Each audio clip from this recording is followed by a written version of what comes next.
Hi y'all, this is Eva again from the book blog A Striped Armchair, and I'm about to do my second vlog for Library Loot, which is a weekly meme. Apparently that's how you say it.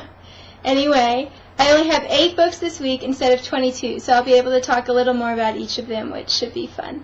And I hope that y'all enjoy. Okay. First up, we have Food Matters by Mark Bittman, and it's called A Guide to Conscious Eating. I already know the basic premise is that you should eat no meat, I think no animal products at all, and no processed food for 2 out of 3 meals a day.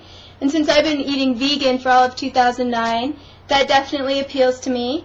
And I just like the idea of looking at food in a more responsible way and looking at what will benefit your health as well as the planet. Obviously, I don't really need to lose weight, but still, conscious eating sounds like a good decision.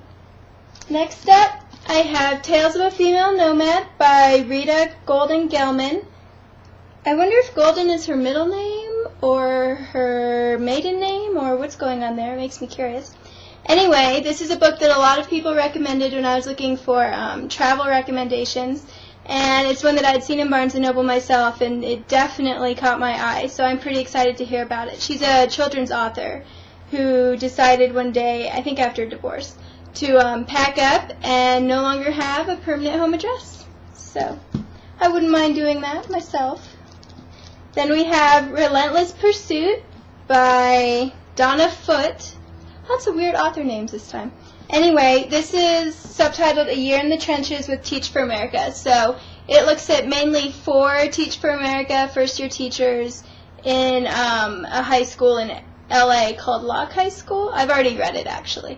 And I thought, I don't know, I mean, it was page-turning, but it wasn't investigative journalism the way that I expected it to be. So it had its pluses and minuses. I think I gave it 3 stars overall.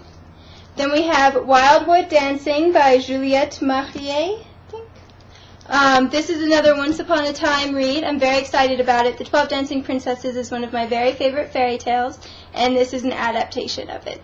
And isn't that cover gorgeous? Let's just look at it one more time. See? How could you not want to read that book? And look at the back. So, I'm pretty excited about that one. Then we have A Grain of Poetry by Herbert Cole.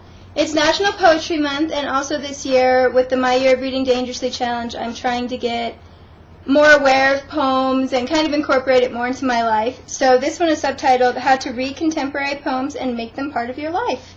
And it's nice and thin. So, it seems like it should appeal to me. Then we have a photography book, Born into Brothels.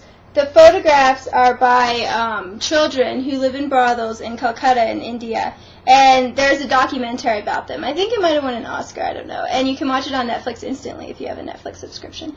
And so this is the book of photographs that they took, and it's edited by Zaina Brisky, who is the woman who put together the whole project and was the main focus of the documentary as well. I've already looked through it, and I really liked the pictures, but I think it could have been edited better. I don't know. Maybe a little more background. I'm not sure what it needed, but it definitely needed something. But here's a sample page.